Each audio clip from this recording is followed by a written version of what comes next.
In Webster's dictionary, father denotes a male who has begotten a child. But father is also the first person of the Trinity, a small indication of the gravity of the tremendous calling that is fatherhood. Basically, a lot of the young men, and I predominantly deal with men. When I talk to them, as I say, on one-on-one, and we really get down and they become vulnerable, a lot of times they will tell me that they can't believe in a God that we call Father when they don't have a relationship with their earthly father.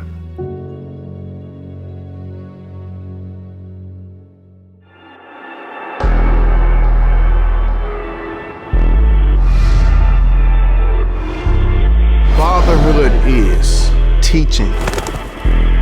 Dedication. It's being able to provide for your family. Fatherhood is complex. I think fatherhood is about caring, dependability. Fatherhood means everything to me. Father is rewarding. Fatherhood is responsibility. Leading by example. A provider. Fatherhood has been a blessing. As a new father, the weight of fatherhood is real.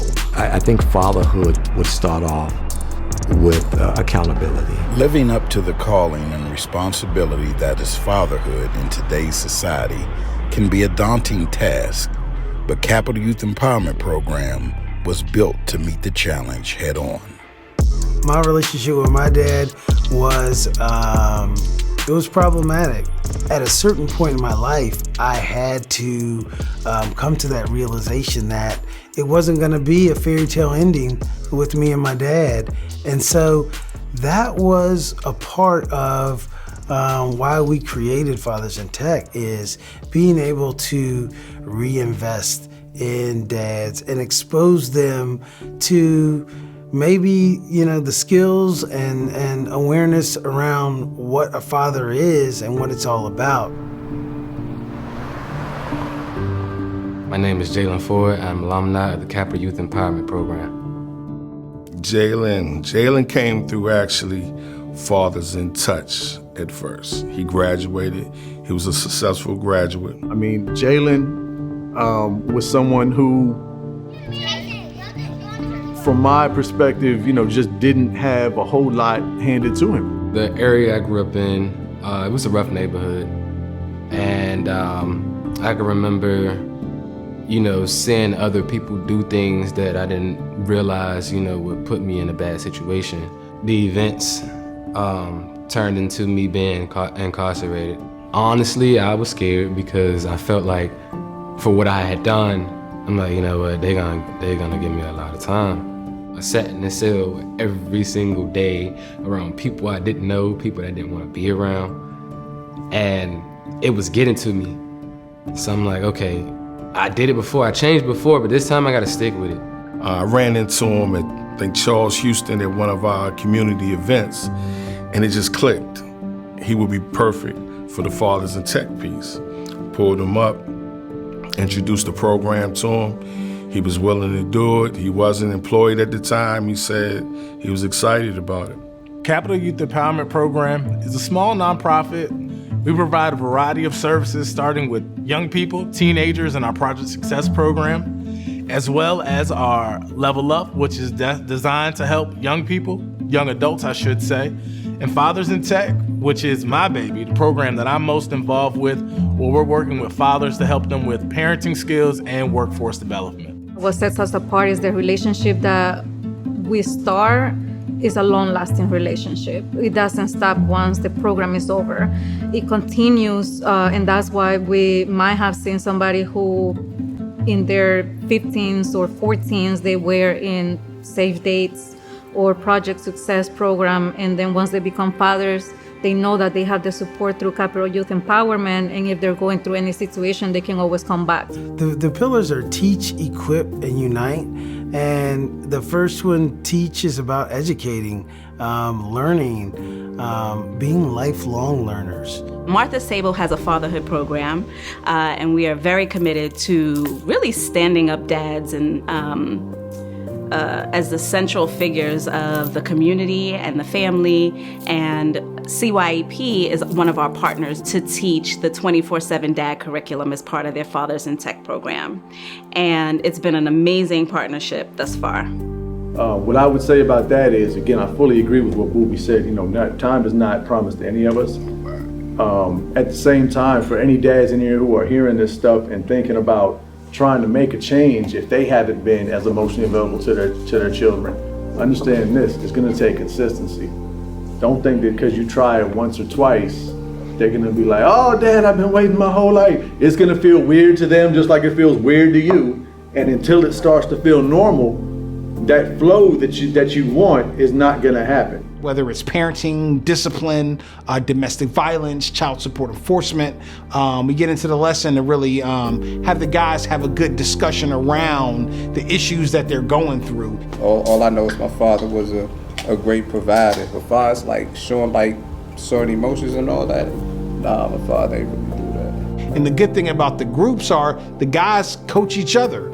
Usually you go to the barbershop, you're in there for about 30 minutes, maybe an hour, talking to another brother about what's going on. But we're 2 hours of just positive reinforcements, just looking out for each other and just, being 24/7 dads. Having a mindset, a growth mindset that you can learn at any stage in life. Equip is about giving people the tools, exposing people to opportunities and getting them the technical expertise to be a part of this current economic ecosystem.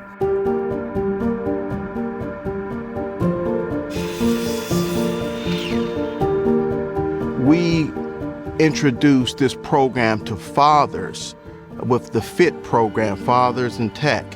And this actually affords the fathers an opportunity to again, establish a career in carpentry and become a union carpenter, and also to give them financial stability for themselves, their families, and their communities. Then to check in with them periodically and see them evolve and just their sense of belonging to an organization that they can prosper with, that they can grow, and ultimately they can take care of their family. And lastly, one day they can even retire with dignity.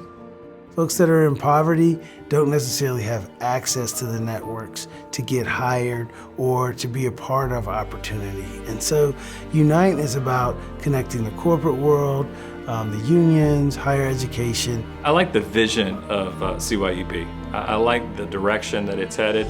And make no mistake, I'll take any pre-apprenticeship program that's got purpose. It's got a clear mission.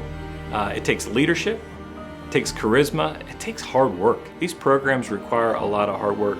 It also requires going deep into tough areas and pulling people up.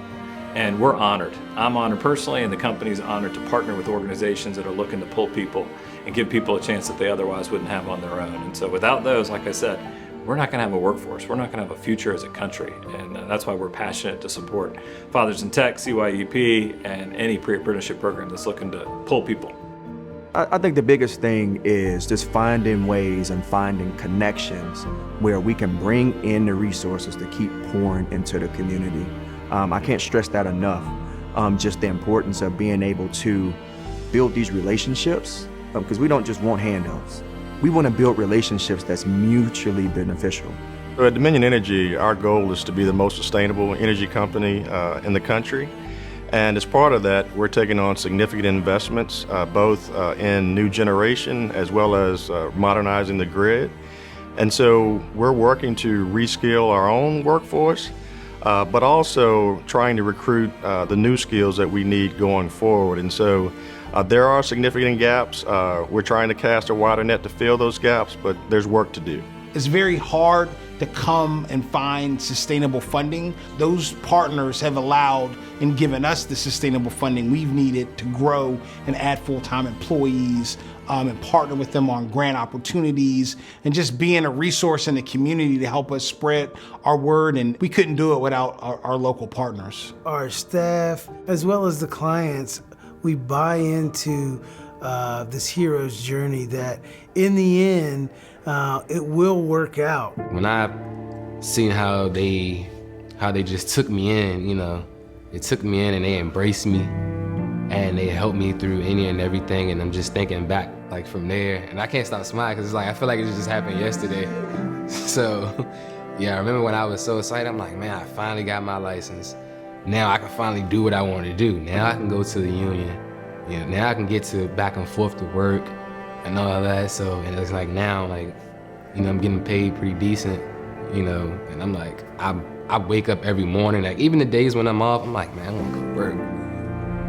I'm like eager like a child. I'm like, man, I want to go to work. What I always remember, me and my other siblings, it was 8 of us, being very selfish kids. We barely had enough food to eat on the table, and so we would eat. But my mom would always put something away for my dad, so when he came home to eat. And my dad could come home from 2 jobs, and I always remember this.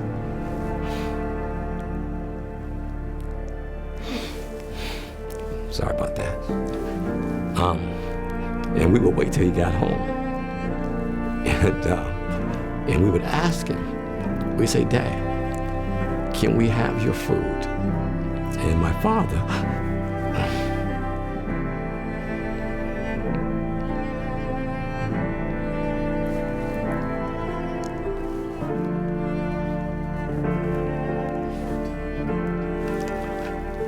excuse me, and my father would never hesitate. He would always give us his food. And we found out later, as we got older, that my dad didn't eat because he wanted to take care of his kids. And so, that's why I say lead with your heart. Because you know what? Even though he didn't eat, he survived. He made a way. And he set the example for his kids. And then as we found out about that, we now set the example for our kids. And they know there's nothing we wouldn't do for them. And we're hoping that that pattern will persist in their lives and that they will raise kids who understand the value of family and that we will have a legacy that we can live on. And it started from a man with a 3rd grade education who led with his heart.